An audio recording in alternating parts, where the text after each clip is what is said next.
Hello and welcome to our channel Sai academy.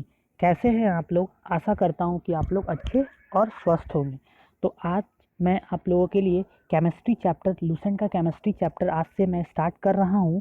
और मैं already Lucent का फिजिक्स स्टार्ट कर दिया हूं। तो अगर वो वीडियो नहीं देखा है तो लिंक डिस्क्रिप्शन में दिया हुआ है, आप जाएं और उस पार्ट को भी आप देख सकते हैं। तो आज से मैं केमिस्ट्री स्टार्ट कर रहा हूं।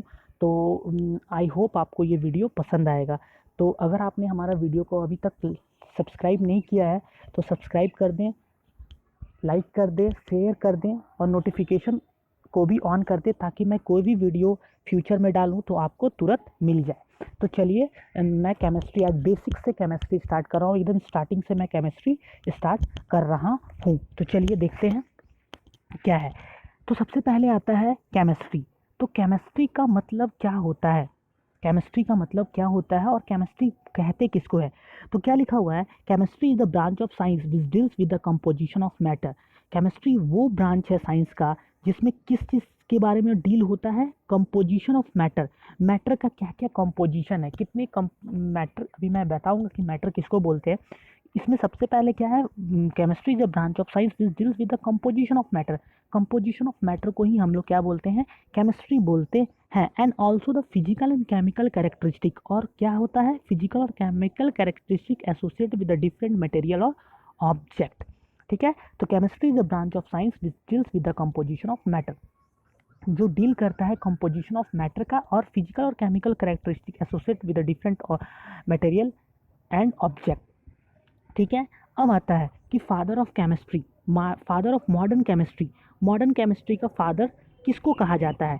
तो मॉडर्न केमिस्ट्री के फादर हम लोग लॉवेशियर को कहते हैं। किसको कहते हैं? लॉवेशियर को कहते हैं। तो लॉवेशियर यहाँ लिखा हुआ है, देखिए।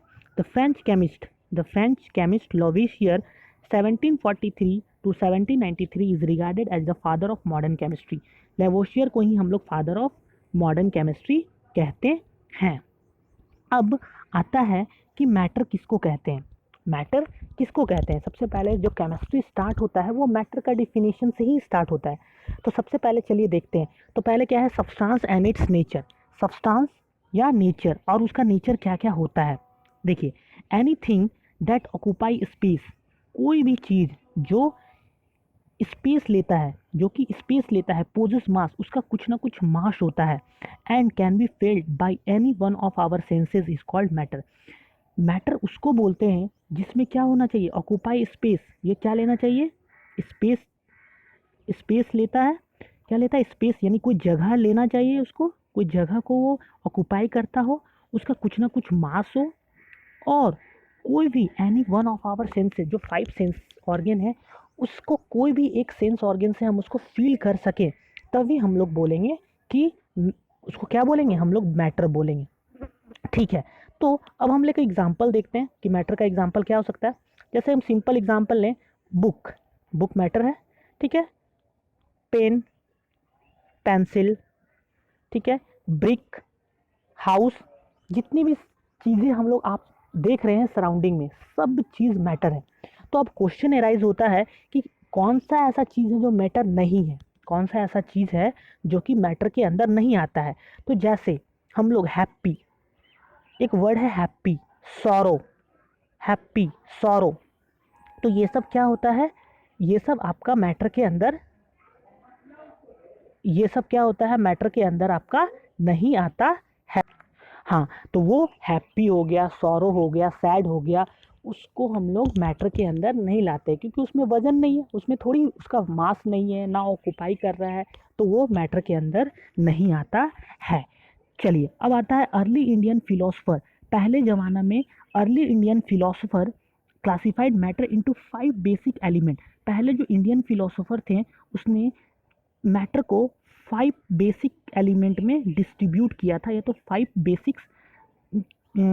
बेसिक्स में क्लासिफाइड किया गया था। तो क्या क्या था? उसी को हम लोग बोलते थे पंच तत्व। पंच का मतलब ही होता है 5, तो उसको क्या बोला गया था? पंच तत्व। तो इसमें क्या क्या लिया गया था? सबसे पहले क्या क्या बताया गया था कि मैटर का क्लासिफिकेशन क्या क्या था? एयर, वाटर, स्काई, फायर, और अर्थ। मैटर को इसी 5 पार्ट्स में क्लासिफाई किया गया था अर्ली फिलोसोफर में। अर्ली फिलोसोफर ने क्या किया था, अर्ली इंडियन फिलोसोफर ने इसी चीज़ को, मैटर को 5 चीज़ में क्लासिफाइड किया गया था। यहाँ पे लिखा हुआ है air, earth, fire, sky and water. According to them every living and non living thing was made up of this 5 basic element. उनके द्वारा बताया गया था कि जितना भी मैटर है और जितना भी नॉन मेटल है, सॉरी जितना भी लिविंग है, जितना भी नॉन लिविंग थिंग्स है, सारा इसी 5 चीज़ से मिलके बना है। जितना भी मेटल, जितना भी लिविंग थिंग्स और नॉन लिविंग थिंग्स है, सारा जो बन के मिल के बना है इसी 5 चीज़ के बन के मिला है। इसके अलावा कोई भी चीज़ से नहीं बन के मिला है। ठीक है, इसी 5 के अंदर से लिविंग थिंग्स और नॉन लिविंग थिंग्स मिल के बना है। According to them every living or non-living was made of these 5 basic elements. Ancient Greek philosopher has arrived at a similar classification of matter. अब क्या बोला गया, Indian sag Maharshi was perhaps the first to suggest that all forms of matter are composed of very small, tiny particles known as अणु। महर्षि ने क्या कहा था कि जितना भी मैटर है वो किससे बना हुआ है, स्मॉलर पार्टिकल से बना हुआ है। स्मॉल पार्टिकल से बना हुआ है, जिसको हम लोग बोलते हैं, क्या बोलते हैं, स्मॉल टाइनी पार्टिकल से बना हुआ। किससे, टाइनी पार्टिकल से बना हुआ है। और उस टाइनी पार्टिकल्स को हम लोग क्या बोलते हैं, अणु। किसको बोलते हैं, उस पार्टिकल को हम लोग क्या बोलते हैं, अणु। और अणु का हिंदी मीनिंग आपका होता है मॉलिक्यूल्स। जितना भी मैटर है वो किस चीज़ से बना हुआ है, किससे बना हुआ है, जितना भी जितना भी मैटर है वो किससे बना हुआ है, परमाणु से बना हुआ, अणु से बना हुआ। और अणु को क्या बोलते हैं, मॉलिक्यूल्स। और एंड ईच अणु वो is made of steel smaller particles called परमाणु। और वही जो अणु है वो भी छोटा पार्टिकल से मिलकर बना हुआ, जिसको हम लोग क्या बोलते हैं, परमाणु बोलते हैं। तो परमाणु का मतलब होता है एटम्स। परमाणु का मतलब होता है एटम्स। तो जो मॉलिक्यूल्स है वो भी छोटा एटम्स से मिलके बना है। तो इससे क्या हम लोग सीखे, इससे हम लोग को यही पता चलता है कि matter is a composed of tiny particles known as atoms. तो मैटर किससे बना हुआ है, matter is made of a tiny particles known as atoms. तो सारा मैटर किससे बना हुआ है, एटम्स से मिलके बना हुआ है। आई होप यहाँ तक आपको समझ आया हो। अगर समझ आ रहा है तो इस वीडियो को लाइक कर दे, शेयर करें और सब्सक्राइब कर दें। चलिए अब चलते हैं आगे। अब मैटर का क्लासिफिकेशन किया हुआ है, चलिए तो देखते हैं मैटर को कितने टाइप्स में क्लासिफाई किया गया है, कैसे कैसे क्लासिफिकेशन किया गया है। तो मैटर को पहले, matter is further classified into 2 types, that is physical classification and chemical classification.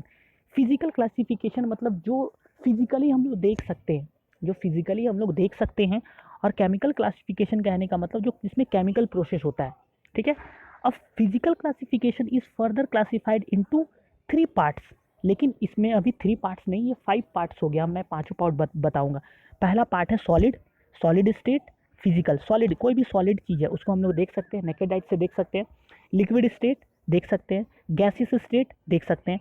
तो फिजिकल क्लासिफिकेशन के अंडर 3 पार्ट होता है, सॉलिड, लिक्विड, गैस, और 2 और इसमें ऐड हुआ है, जिसको हम लोग एक बोलते हैं प्लाज्मा, और दूसरा हम लोग बोलते हैं बोस आइंस्टाइन कंडेंसेट। तो इसमें 2 और ऐड हुआ है। ठीक है, तो फिजिकल क्लासिफिकेशन में कितना है, 3 है, सॉलिड, लिक्विड, गैस। लेकिन इसके अलावा भी 2 और अभी रिसेंट आया है, जिसका नाम है प्लाज्मा और बोस आइंस्टाइन कंडेंसेट। चलिए इसके बाद केमिकल क्लासिफिकेशन को फर्दर क्लासिफाई किया गया है किसमें, 2 चीज़ में। पहला क्या है, प्योर सब्सटेंस, और दूसरा क्या है, मिक्सचर। प्योर सब्सटेंस और मिक्सचर। अब प्योर सब्सटेंस को भी फिर से फर्दर क्लासिफाइड किया गया है, किसमें, एलिमेंट में और कंपाउंड में।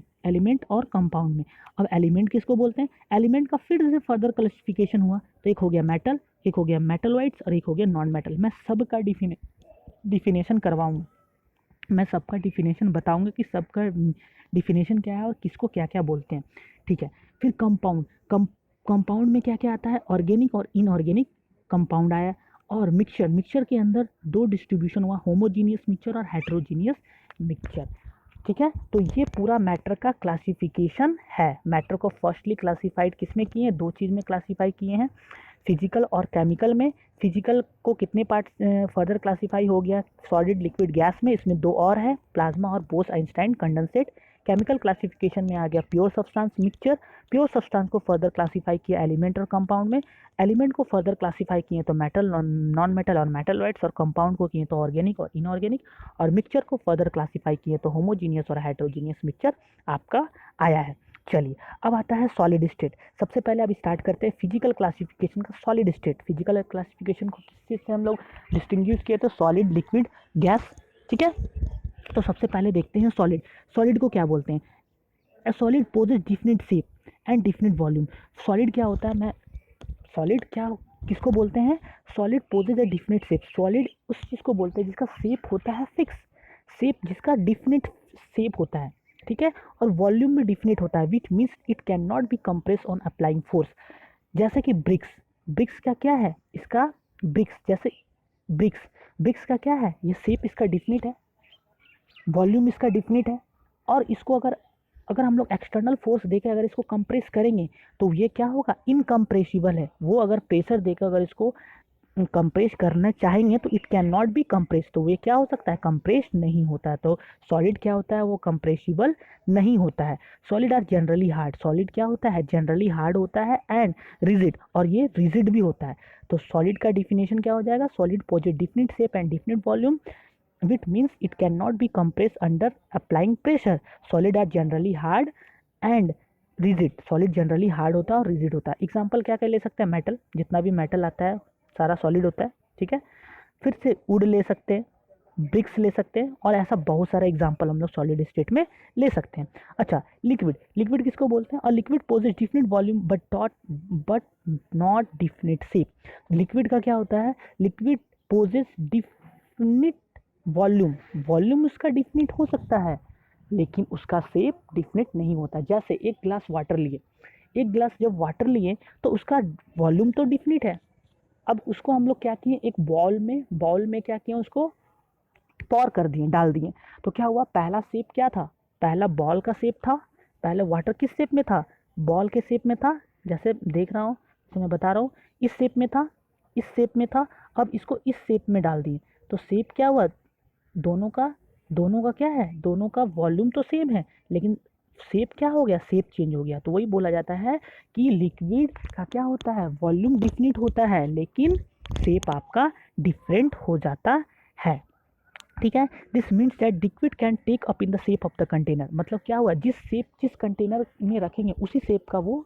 लिक्विड फॉर्म शेप ले लेता है, ठीक है। विच इज प्लेस्ड, एग्जाम्पल, जैसे एग्जाम्पल क्या होगा, वाटर सबसे कॉमन एग्जाम्पल है वाटर, फिर मिल्क, ऑयल, ठीक है, अल्कोहल, ये सब क्या है, लिक्विड स्टेट का एग्जाम्पल है। अच्छा, अब आता है गैसेस स्टेट। गैसेस स्टेट में क्या होता है, गैसेस स्टेट में ना फिक्स्ड वॉल्यूम, ना उसका फिक्स्ड शेप होता है, ना फिक्स्ड वॉल्यूम होता है, ना कि फिक्स्ड शेप होता है, ना फिक्स्ड शेप होता है, ना फिक्स्ड वॉल्यूम होता है, दोनों में से कुछ भी नहीं होता है, ठीक है। तो वही लिखा होता है, gases do not have either definite volume और definite shape, it can be compressed to a last extent on applying pressure. हाँ, इसमें एक चीज़ ये इंपॉर्टेंट है, इसको अगर प्रेशर लगाएंगे ना तो ये हाईली इनकम्प्रेस हो जाता है, हाईली कंप्रेस हो जाता है। ये जैसे हीट इंजन में जब हम लोग पढ़ेंगे ना तब पता चलेगा, ये जब गैस होता है ना, गैस को ही हम लोग उसमें क्या करते हैं, कंप्रेस करते हैं। तो क्या होता है, गैसेस जो होता है वो हाईली इनकम्प्रेसिबल होता है जब हम लोग प्रेशर अप्लाई करते हैं। And also take the shape of the container very, और ये शेप ऑफ द कंटेनर भी हो जाता है, कंटेनर का भी शेप ले लेता है, लेकिन ये क्लोज होना चाहिए, क्लोज होना चाहिए। तो जैसे क्या क्या हो सकता है, ऑक्सीजन हो जाएगा, एग्जाम्पल क्या हो जाएगा, ऑक्सीजन, फिर क्या ले सकते हैं, नाइट्रोजन, ये सब क्या है, सब गैसियस स्टेट का फॉर्म एग्जाम्पल है। तो आई होप यहाँ तक आपको समझ आया होगा सॉलिड, लिक्विड और गैस। चलिए अब चलते हैं आगे। अब इसमें है कुछ पॉइंट्स है।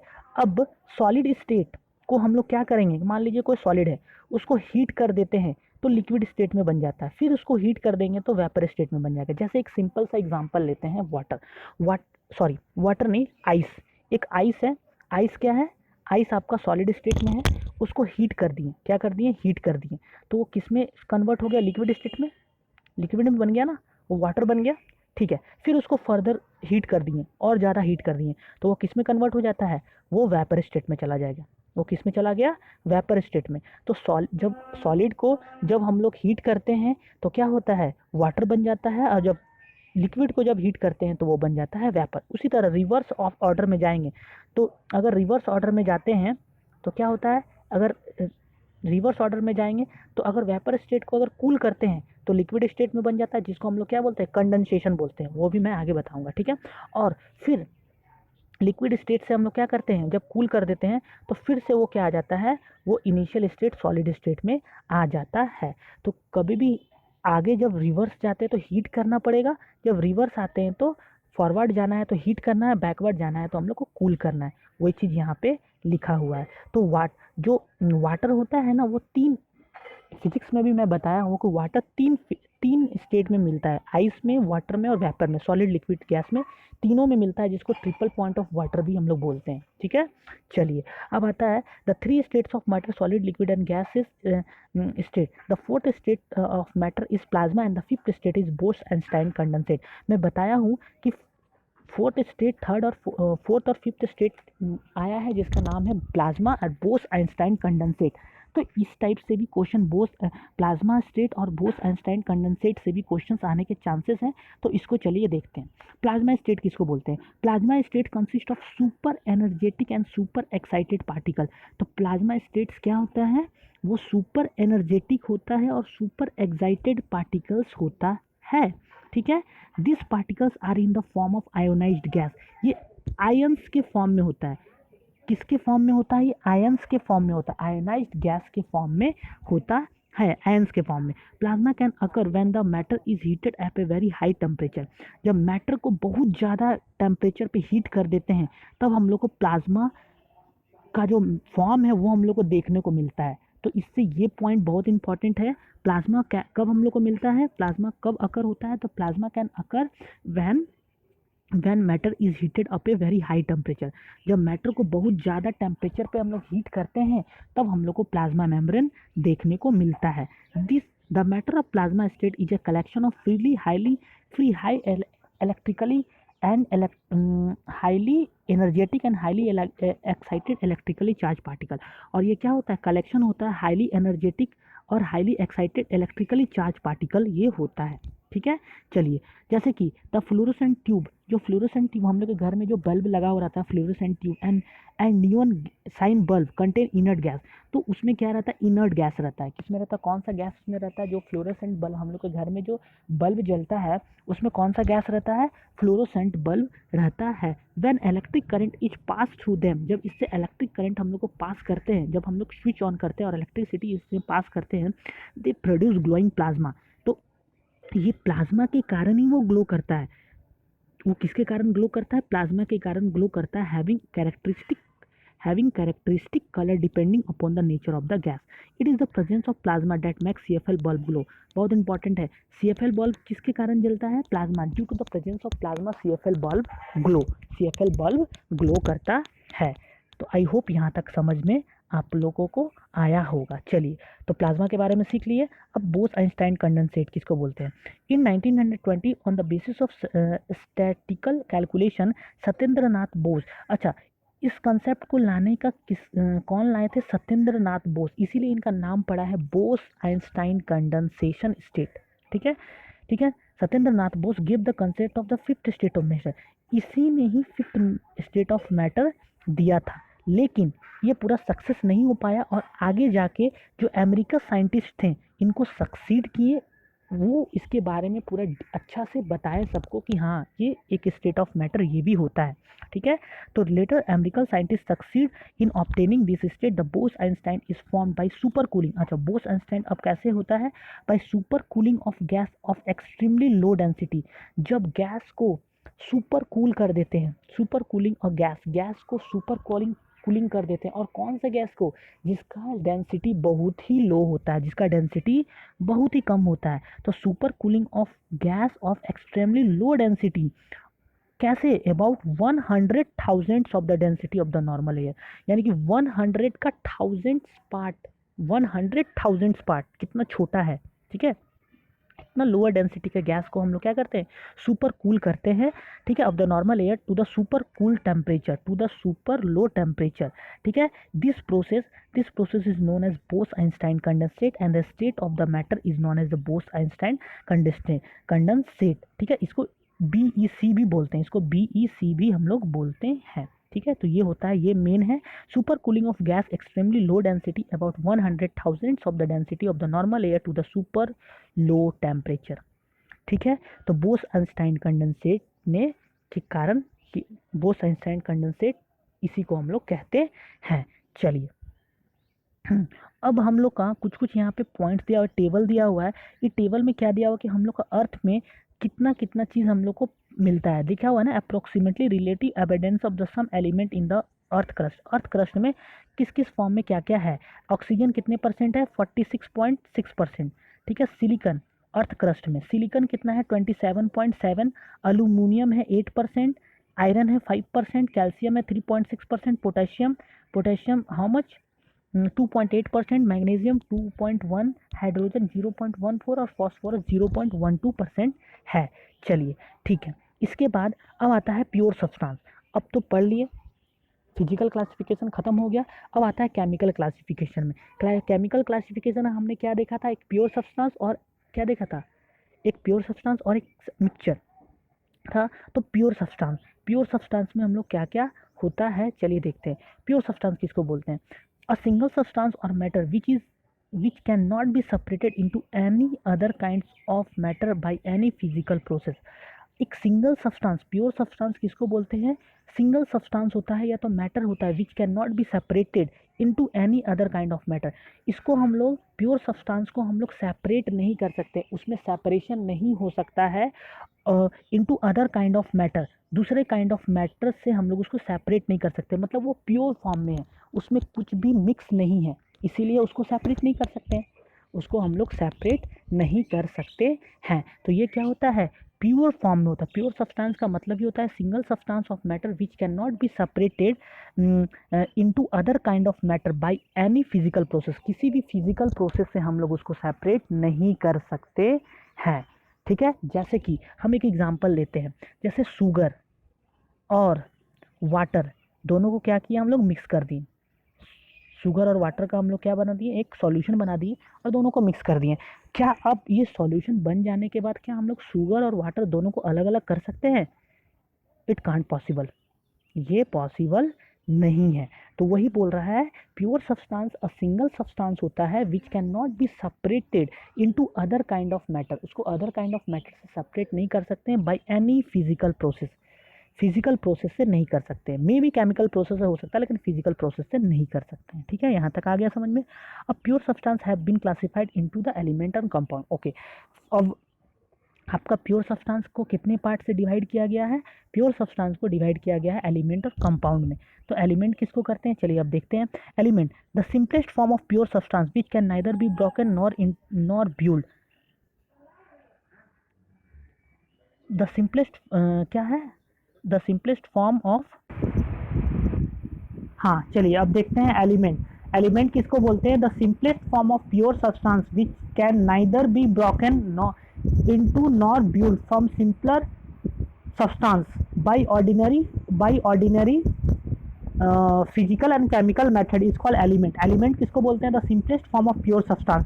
ये क्या होता है, simplest form of pure substance होता है which can neither be broken, ना इसको हम लोग ब्रोक कर सकते हैं ना ही इसको हम लोग ब्यूल्ड कर सकते हैं from simpler substance by ordinary physical और केमिकल मेथड, ना इसको फिजिकल और केमिकल मेथड से, यानी कि ये सिंपलेस्ट फॉर्म होता है प्योर सब्सटेंस का एलिमेंट, ठीक है।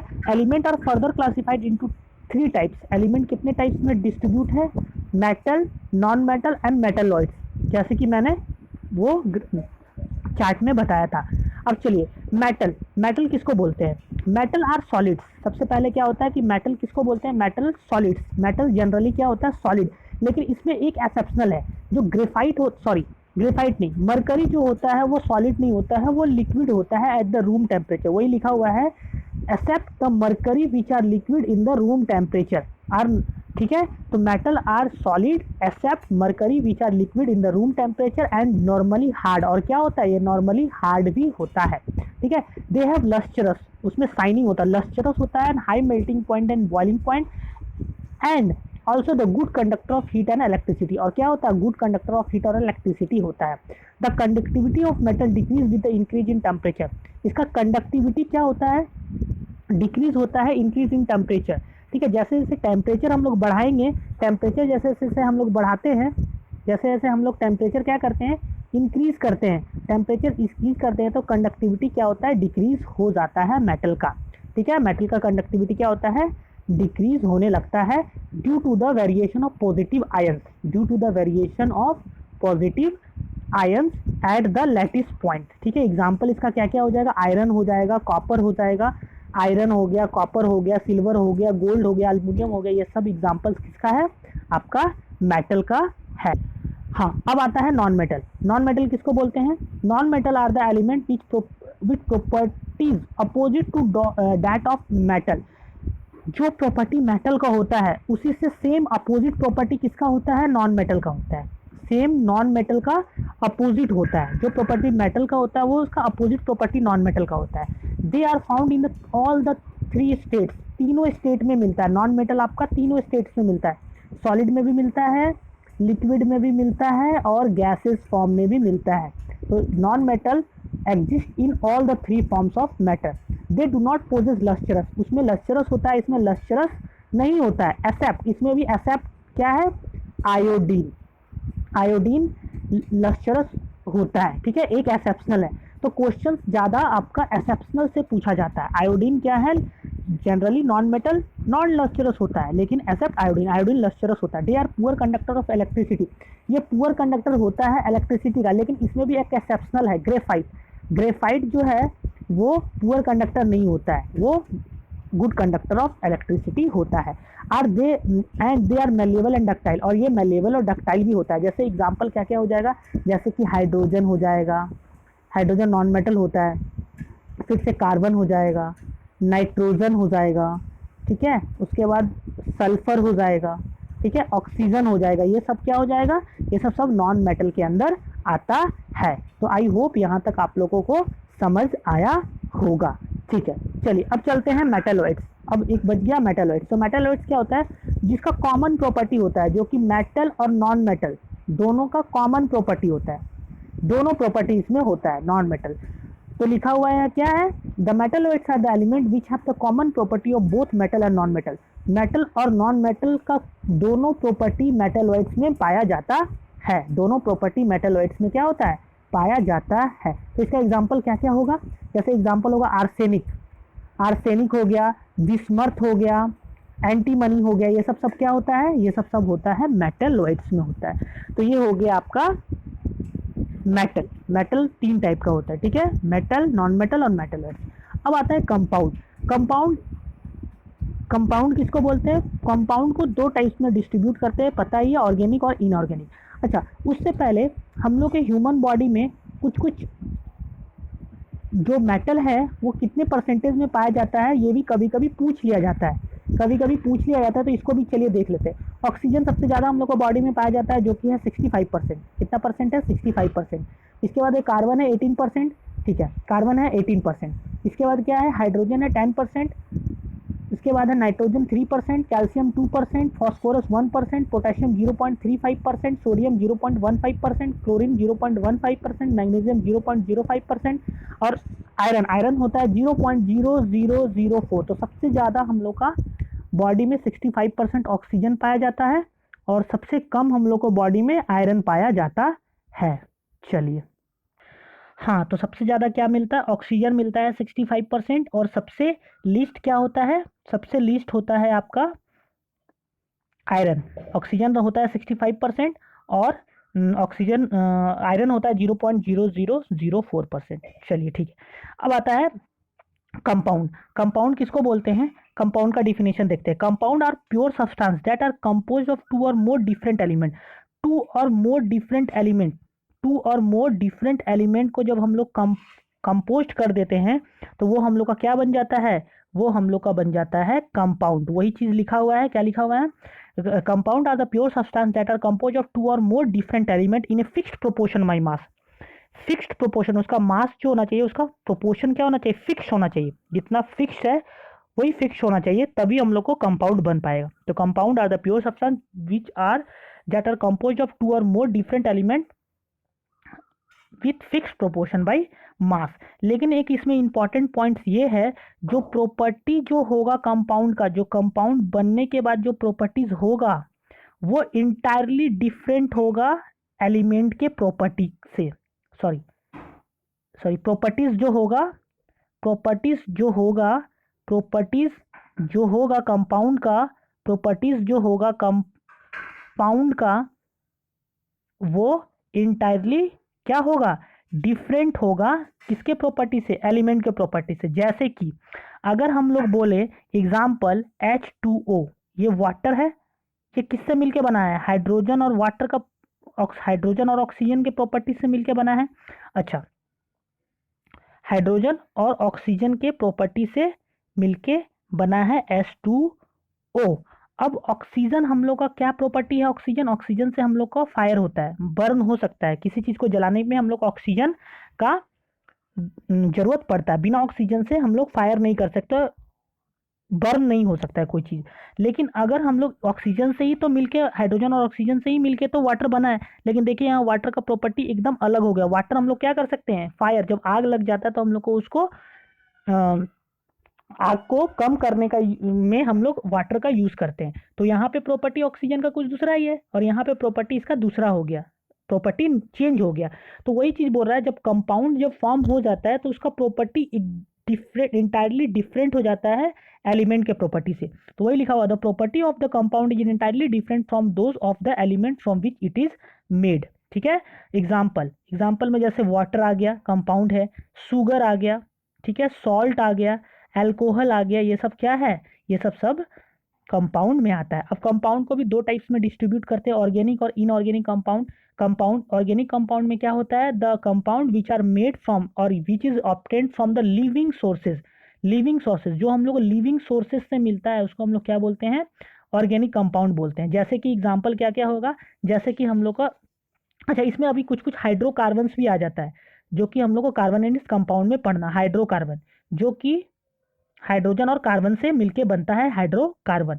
तो इसमें एग्जांपल क्या क्या हो जाएगा ऑर्गेनिक कंपाउंड में, जैसे कि प्रोटीन, जितना भी प्रोटीन होता है वो हम लोग को क्या है, कंपाउंड है, ऑर्गेनिक कंपाउंड है। क्यों, क्योंकि ये हम लोग को नेचुरल सोर्सेज से मिलता है। उसके बाद आ जाएगा प्रोटीन, उसके बाद प्रोटीन आ गया, सॉरी प्रोटीन तो बता दिए। फिर ऑयल्स, जितना भी टाइप का ऑयल्स आता है, फिर फैट आता है, ये सब क्या आता है, ये ऑर्गेनिक कंपाउंड होता है। चलिए इनऑर्गेनिक कंपाउंड, इनऑर्गेनिक कंपाउंड क्या होता है, the compound which obtained from the non living sources. जो नॉन लिविंग सोर्सेज होता है, जो नॉन लिविंग सोर्सेज होता है, जैसे कि क्या क्या ले सकते हैं, जैसे कि बहुत सारा रॉक्स होता है, रॉक्स हम लोग को मिलता है ना, तो रॉक्स जो हो गया वो क्या हो गया, इनऑर्गेनिक कंपाउंड हो गया। ठीक है, जैसे कि और क्या क्या ले सकते हैं, जैसे कि हम लोग क्या लिख सकते हैं, सॉल्ट, ठीक है, marble, baking soda, baking powder, ये सब क्या है, इनऑर्गेनिक कंपाउंड में आता है। तो कंपाउंड भी खत्म हो गया। अब आता है लास्ट टॉपिक में, क्या है, मिक्सचर्स। मिक्सचर्स में क्या है, मिक्सचर का क्या होता है, mixture, a material obtained by mixing two or more substance in any indefinite proportion is called mixture। Mixture को क्या करते हैं, a material obtained by mixing two or more substance, जब टू या दो से ज्यादा सब्सटेंस को हम लोग क्या करते हैं, मिक्स करते हैं, by indefinite proportion by mass, definite नहीं, indefinite, indefinite proportion by mass, तो हम लोग क्या होता है, वो एक मिक्सचर बनता है। ठीक है, वो क्या बन जाता है, मिक्सचर। तो वही लिखा हुआ है, जैसे कि क्या होता है, जैसे कि हम लोग बोले शुगर और वाटर, दोनों का प्रोपोर्शन क्या होता है, कम, थोड़ा कम बेसी भी कर सकते हैं, ज़्यादा कम भी कर सकते हैं। तो इसीलिए बोल रहा है कि इनडिफिनिट प्रोपोर्शन, तो ऊपर भी अगर कम भी कर देंगे, ज़्यादा भी कर देंगे, तो ऊपर भी वो बन जाएगा, मिक्सचर बन जाएगा। तो यही बोला हो गया है कि material obtained by mixing two or more element, to or more substance by indefinite proportion is called mixture. The properties of the component in the mixture remain unchanged. लेकिन इसमें क्या होता है, दोनों प्रॉपर्टी जो होता है वो अनचेंज होता है, प्रॉपर्टी में कोई भी डिफरेंस नहीं होता है। लेकिन कंपाउंड में क्या होता था, प्रॉपर्टी इंटायरली डिफरेंट हो जाता था। तो ये बहुत इंपॉर्टेंट पॉइंट है कि इसका जो प्रॉपर्टी होता है वो कंपाउंड का of the mixture remain unchange, वो मिक्सचर में जो होता है प्रॉपर्टी उसका अनचेंज रहता है। इसका एग्जांपल क्या हो जाएगा, मिल्क,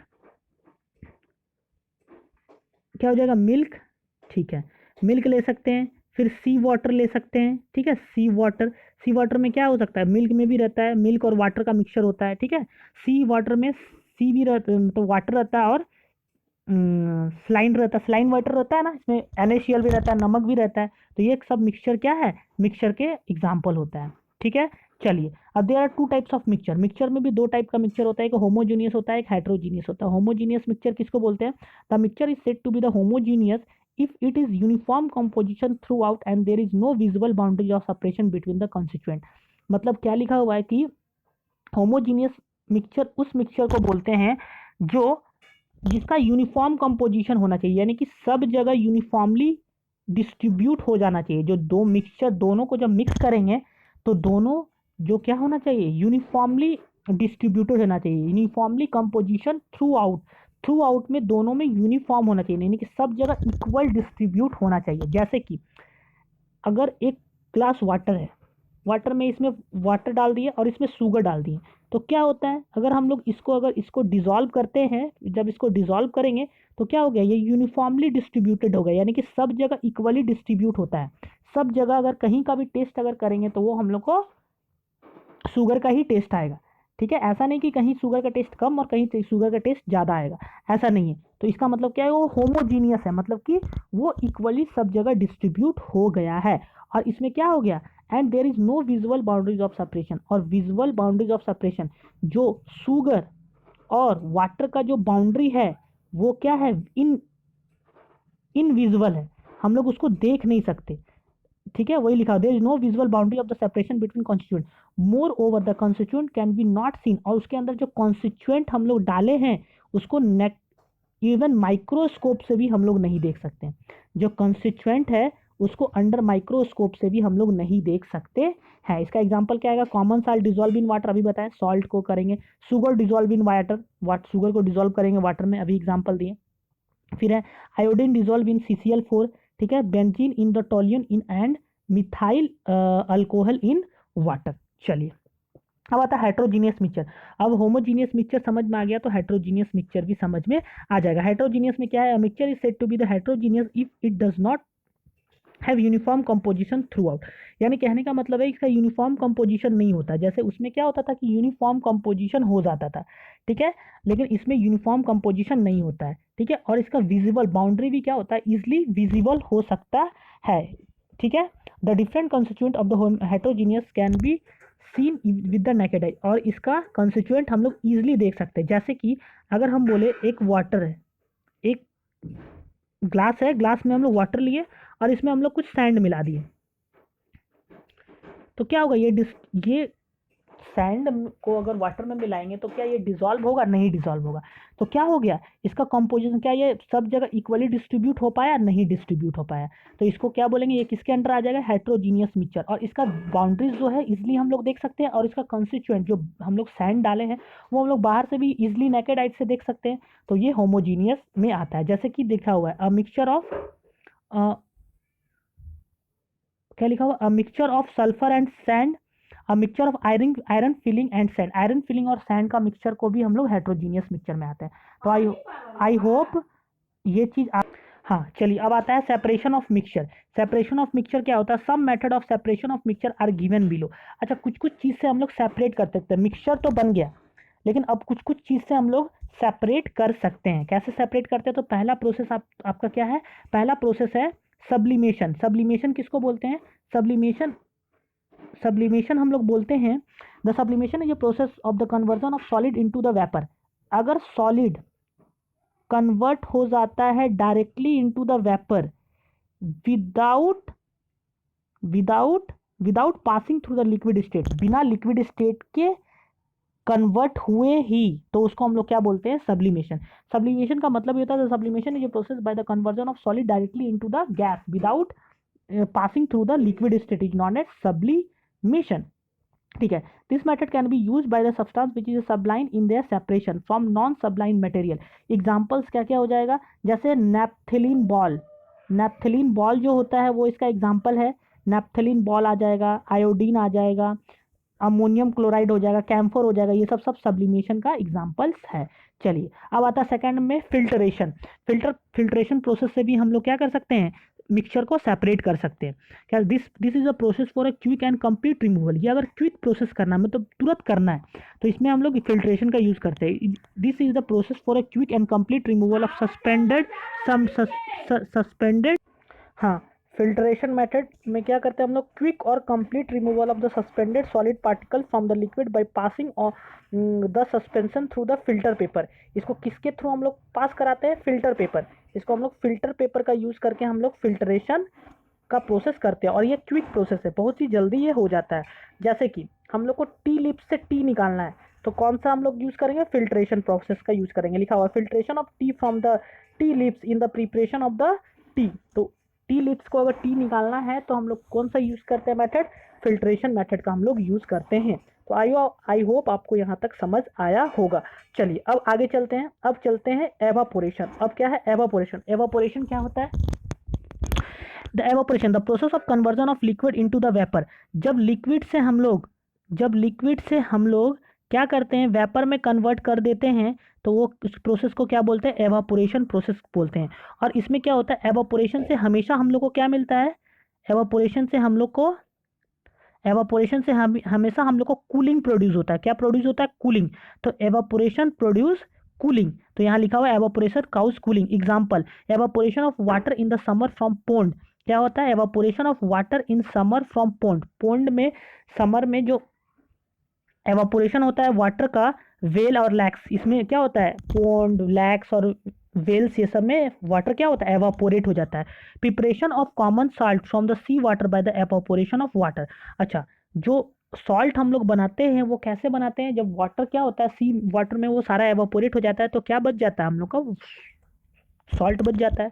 ठीक है, चलिए तो इसको बोलते हैं एवापोरेशन। अब चलते हैं क्रिस्टलाइजेशन। क्रिस्टलाइजेशन क्या है, this method is most use for the separating and purification of solid substance.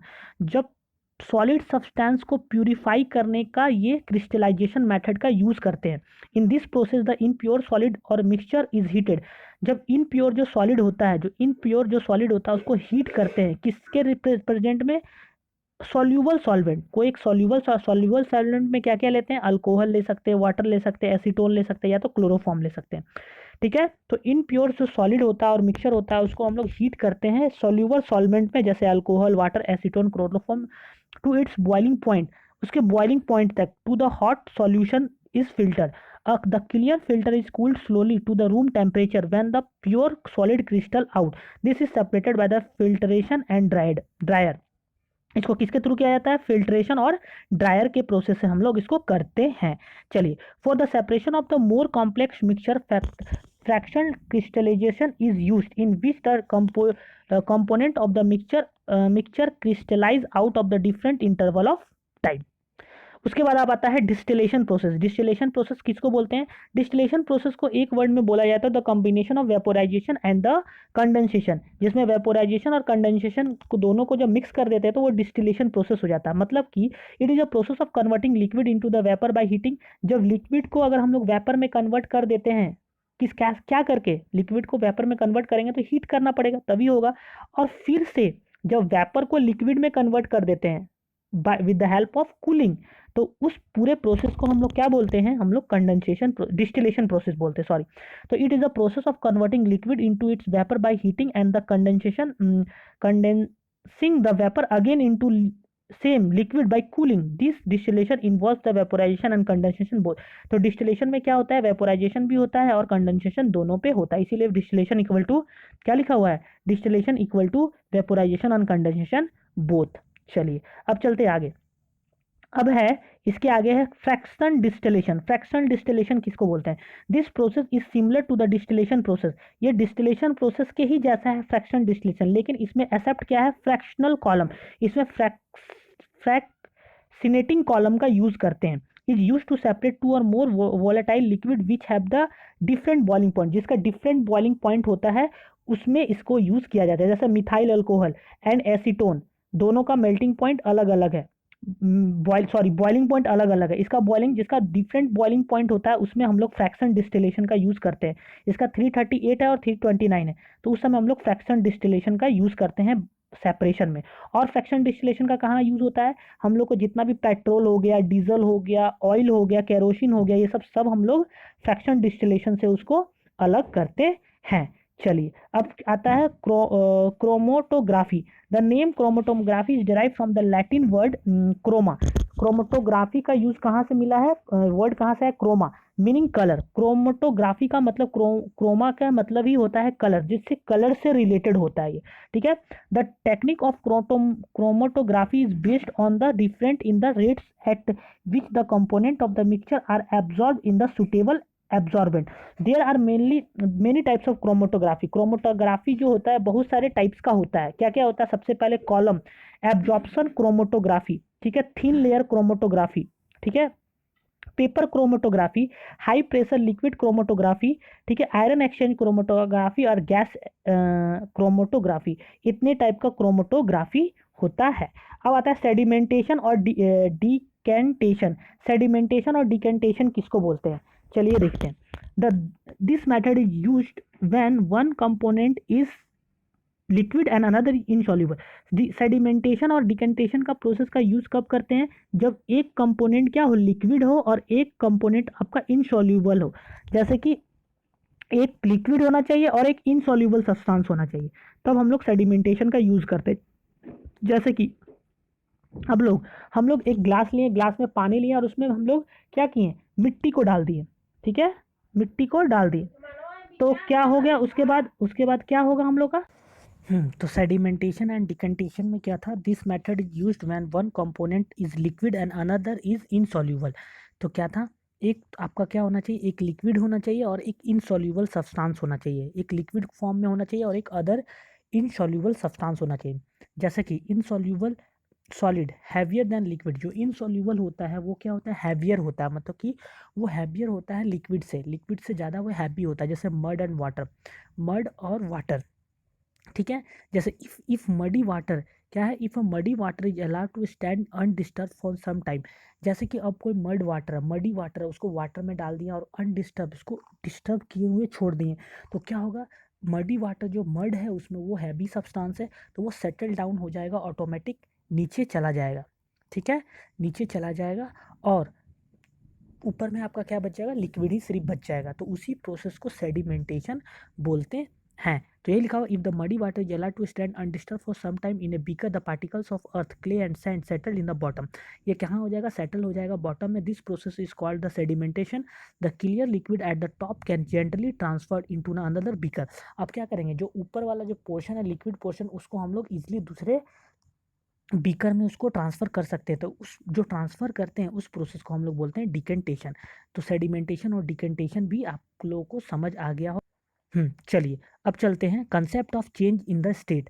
अब चेंज ऑफ द स्टेट में क्या क्या आता है, सबसे पहला मेल्टिंग पॉइंट। मेल्टिंग पॉइंट किसको बोलते हैं, the constant temperature at which solid becomes liquid upon upon absorbing heat under normal pressure is called melting point of the solid, ठीक है। मेल्टिंग पॉइंट किसको बोलते हैं, वो पॉइंट, वो कांस्टेंट टेम्परेचर, जिस टेम्परेचर पे जो सॉलिड है वो स्टार्ट कन्वर्टिंग लिक्विड फॉर्म, वो वो टेम्परेचर, जिस टेम्परेचर के बाद सॉलिड आपका लिक्विड में कन्वर्ट होना स्टार्ट हो जाता है एट कांस्टेंट टेम्परेचर, उसी को हम लोग बोलते हैं मेल्टिंग पॉइंट। तो जो वाटर होता है, सॉरी आइस जो होता है, आइस जो मेल्ट करता है वो 0 डिग्री सेल्सियस पे मेल्ट करता है। और NaCl, जो NaCl होता है सोडियम क्लोराइड, उसका मेल्टिंग पॉइंट होता है 800 डिग्री सेल्सियस होता है, 800 डिग्री सेल्सियस होता है आपका किसका, NaCl का मेल्टिंग पॉइंट। और 0 डिग्री सेल्सियस होता है आइस का, यानी आइस 0 डिग्री सेल्सियस में मेल्ट होने लगता है, लेकिन वही NaCl को अगर मेल्ट करना है तो 800 डिग्री सेंटीग्रेड उसका होता है मेल्टिंग पॉइंट, ठीक है। अब क्या लिखा हुआ, the melting point of the substance is fix temperature. Melting point of the substance is a fix temperature. Melting point of the substance है वो फिक्स्ड है। जैसे अभी बताएं, अभी क्या मैंने बताया कि जैसे कि अगर आइस है तो आइस का 0 डिग्री, ये फिक्स्ड है कि 0 ही डिग्री है। NaCl का क्या है, सोडियम क्लोराइड का 800 डिग्री सेल्सियस, तो वही लिखा हुआ ये फिक्स्ड होता है, ठीक है। But if there are impurities in a substance the melting point of the substance can change considerably. लेकिन अगर उसमें कोई इम्प्योर चीज़ मिला दे, अगर उसमें इम्प्योरिटीज़ मिला दे, तो उसमें मेल्टिंग पॉइंट का वैल्यू जो होता है वो चेंज हो सकता है। For example melting point of mixture of ice and salt that is freezing mixture is -1500 degree Celsius. वही अगर आइस में हम लोग क्या कर दें, आइस में mixture of ice and salt, ice और सॉल्ट कर दे, दोनों का मिक्सचर बना दे, आइस और सॉल्ट का मिक्सचर बना दे, तब उसका फ्रीजिंग पॉइंट में क्या हो जाएगा, फ्रीजिंग पॉइंट क्या हो जाएगा, उसका फ्रीजिंग पॉइंट हो जाएगा -15 डिग्री सेंटीग्रेड। ठीक है, अब आता है बॉइलिंग पॉइंट। बॉइलिंग पॉइंट क्या आता है, the constant temperature at which the liquid changes to vapour. उसी तरह बॉइलिंग पॉइंट, जैसे मेल्टिंग पॉइंट के बाद उसी तरह बॉइलिंग पॉइंट होता है, वो टेम्परेचर, वो कांस्टेंट टेम्परेचर इन विच, वो कांस्टेंट टेम्परेचर जिस टेम्परेचर पे आपका लिक्विड जो है वो वेपर में कन्वर्ट होना स्टार्ट हो जाता है, उसको हम लोग क्या बोलते हैं, बॉइलिंग पॉइंट बोलते हैं। तो वाटर का बॉइलिंग पॉइंट कितना होता है, वाटर का बॉइलिंग पॉइंट 100 डिग्री सेंटीग्रेड होता है। ठीक है, जैसे लिक्विड में वाटर का बॉइलिंग पॉइंट 100 डिग्री सेल्सियस होता है। इथेनॉल का बॉइलिंग पॉइंट कितना होता है, 78.3 डिग्री सेंटीग्रेड होता है। क्लोरोफॉर्म का मेल्टिंग पॉइंट 62 डिग्री सेंटीग्रेड होता है, और एसीटोन का 46 डिग्री सेल्सियस होता है। अब इसमें एक इंपॉर्टेंट पॉइंट है जो कि देखना है, क्या लिखा हुआ है, the boiling point decrease with the decrease in atmospheric pressure. Atmospheric pressure अगर डिक्रीज हो जाता है, अगर एटमॉस्फेरिक प्रेशर अगर डिक्रीज होता है, तो बॉइलिंग पॉइंट भी क्या होता है, डिक्रीज हो जाता है। इसीलिए कभी भी हम लोग माउंटेनियस रीजन में जानते हैं, हिलीज एरियाज में जाते हैं, तो क्या होता है, हिलीज एरिया में जाएंगे तो क्या होगा, प्रेशर आपका क्या होगा, प्रेशर आपका, जैसे हिलीज एरिया में जाएंगे तो प्रेशर घट जाता है, तो प्रेशर घट जाता है। तो अगर हिली एरिया में हम लोग को जो जो हम लोग फूड जो कुक करते हैं वो 100 डिग्री पे ना बॉयल होकर उससे पहले ही वो बॉयल हो जाता है। तो इसीलिए हिलीज एरिया में अच्छा से खाना पक नहीं पाता है, कुक नहीं हो पाता। इसीलिए हम लोग को बोला जाता है कि कि हिलीज एरियाज में हम लोग को किस चीज़ का यूज करना चाहिए, हिलीज एरियाज में हम लोग को प्रेशर कुकर का यूज़ करना चाहिए। प्रेशर कुकर का हम लोग यूज़ करते हैं। क्यों प्रेशर कुकर का यूज़ करते हैं, क्योंकि प्रेशर कुकर क्या करता है, प्रेशर को बढ़ा देता है। ठीक है, तो अब वही पढ़े ना कि जैसे जैसे प्रेशर घटता है बॉइलिंग पॉइंट भी घट जाता है, बॉइलिंग पॉइंट भी घट जाता है। तो रिलीज एरिया में गया, प्रेशर घट गया, तो बॉइलिंग पॉइंट भी घट गया। इसीलिए प्रेशर कुकर को हम लोग यूज़ करते हैं ताकि बॉइलिंग पॉइंट बढ़ सके। ठीक है, soluble impurities increase in the boiling point of liquid. Soluble impurities जो होता है वो, जैसे कोई सॉल्यूबल है और इम्प्योरिटीज है वो, अगर तो वो क्या करता है, बॉइलिंग पॉइंट को इंक्रीज कर देता है। ये भी पॉइंट इंपॉर्टेंट है, soluble impurities increase in the boiling point of liquid. अब आता है फ्रीजिंग पॉइंट। फ्रीजिंग पॉइंट किसको बोलते हैं, the constant temperature at which the liquid changes into the solid. वो कांस्टेंट टेम्परेचर जिससे लिक्विड जो है वो सॉलिड में कन्वर्ट होना स्टार्ट हो जाए, उसको हम लोग क्या बोलते हैं, फ्रीजिंग पॉइंट बोलते हैं। तो give out heat energy is called freezing point of that liquid. Freezing point of water, water किस डिग्री पे फ्रीज होना स्टार्ट हो जाता है, 0 डिग्री सेल्सियस। 0 डिग्री सेल्सियस होता है वाटर का फ्रीजिंग पॉइंट। एवापोरेशन, एवापोरेशन तो बताई, the process of conversion of liquid into vapour at the room temperature. The process of conversion of liquid into a vapour is known as evaporation. और अभी बताएं कि evaporation आपको क्या करता है, एवापोरेशन हम लोग को कूलिंग प्रोड्यूस करता है। क्या प्रोड्यूस करता है, कूलिंग हम लोग को प्रोड्यूस करता है। Actually during evaporation the molecules having higher kinetic energy escape from the surface of the liquid, therefore average kinetic energy of the rest of the molecules decrease, therefore cooling take place during evaporation। अच्छा, इसीलिए क्या होता है, cool हो जाता है। During evaporation के समय क्या होता है, कूलिंग प्रोड्यूस होता है of the temperature of the liquid is directly proportional to the average kinetic energy. Evaporation is affected by the following factor. अच्छा, एवापोरेशन से हम लोग को अफेक्ट करता है कौन कौन सा फैक्टर, 3 फैक्टर अफेक्ट करता है। नेचर ऑफ लिक्विड, लिक्विड कौन सा नेचर का है वो उस पर भी डिपेंड करता है एवापोरेशन। ठीक है, फिर से उसका सरफेस एरिया कितना है उस पर भी डिपेंड करता है। ठीक है, और दूसरा टेम्परेचर कितना है उस पर भी डिपेंड करता है। ठीक है, चलिए अब वेपर प्रेशर, लास्ट टॉपिक क्या है, वेपर प्रेशर। क्या है वेपर प्रेशर, वेपर प्रेशर बोलते हैं the pressure exerted by A vapour of a liquid. जो प्रेशर एक्सर्ट होता है vapour of a liquid in equilibrium with liquid at the given temperature. The pressure exerted by A vapour of a liquid, liquid जो pressure exerted होता है vapour of a liquid, liquid से जो vapour बनता है उससे जो प्रेशर एक्सर्ट होता है in equilibrium with liquid at the given temperature, एक गिवन टेम्परेचर पे, उसी को हम लोग वेपर प्रेशर बोलते हैं, इसी को हम लोग वेपर प्रेशर बोलते हैं। वेपर प्रेशर डिपेंड्स अपॉन, अच्छा वेपर प्रेशर किस पे डिपेंड करता है? दो चीज़ पे, इस नेचर और इसका टेम्परेचर पे। इस पे सरफेस एरिया पे डिपेंड नहीं करता है। एवापोरेशन डिपेंड करता है तीन चीज़ पे। एवापोरेशन अभी बताएं किस पे? नेचर ऑफ द लिक्विड पे और आपका टेम्परेचर पे और सरफेस एरिया पे। लेकिन vapour pressure nature of liquid और टेम्परेचर पे ही सिर्फ डिपेंड करता है, ये सरफेस एरिया पे डिपेंड नहीं करता है। Higher the vapour pressure of the particle liquid lesser will be the magnitude of the intermolecular force present in the molecule. जितना ज़्यादा वेपर प्रेशर ज़्यादा होगा of the particle liquid lesser will be the magnitude of intermolecular force present in the molecule। तो intermolecular force जो होगा उतना ही कम होगा। Vapour pressure जितना ज़्यादा होगा उतना ही ज़्यादा इंटरमोलिकुलर फोर्स मैग्नीट्यूड जो होता है इंटरमोलिकुलर फोर्स वो उतना ही कम होगा। Vapour pressure of the liquid increase with the increase in temperature. जैसे जैसे टेम्परेचर हम लोग बढ़ाएंगे वेपर प्रेशर भी क्या होता है हम लोग का इंक्रीज होता है। जैसे जैसे टेम्परेचर बढ़ाएंगे वैसे वैसे वेपर प्रेशर भी बढ़ जाता है। तो यही है that's all about all this things. आज के लिए इतना ही। आज हमने सारा बेसिक चीज़ पढ़ा कि मैटर किसको बोलते हैं, मैटर को कितने टाइप्स में क्लासीफाई किया है, सारा का हमने डिफिनेशन हमने पढ़ा। इसके बाद वाले टॉपिक मैं नेक्स्ट वीडियो में लाऊंगा। तो आई होप आपको ये वीडियो पसंद आया होगा। अगर ये वीडियो पसंद आया है तो इसे ज़्यादा से ज़्यादा लाइक करें, शेयर करें और सब्सक्राइब करें। चलिए तो फिर मिलते हैं नेक्स्ट वीडियो में। जब तक के लिए धन्यवाद। और एक चीज़, अगर आपको इस वीडियो से रिलेटेड कोई भी डाउट है तो आप कमेंट सेक्शन में उसको कमेंट कर दें, मैं उसका आंसर देने का कोशिश करूँगा। तो चलिए फिर मिलते हैं नेक्स्ट वीडियो में। जब तक के लिए धन्यवाद। Thank you.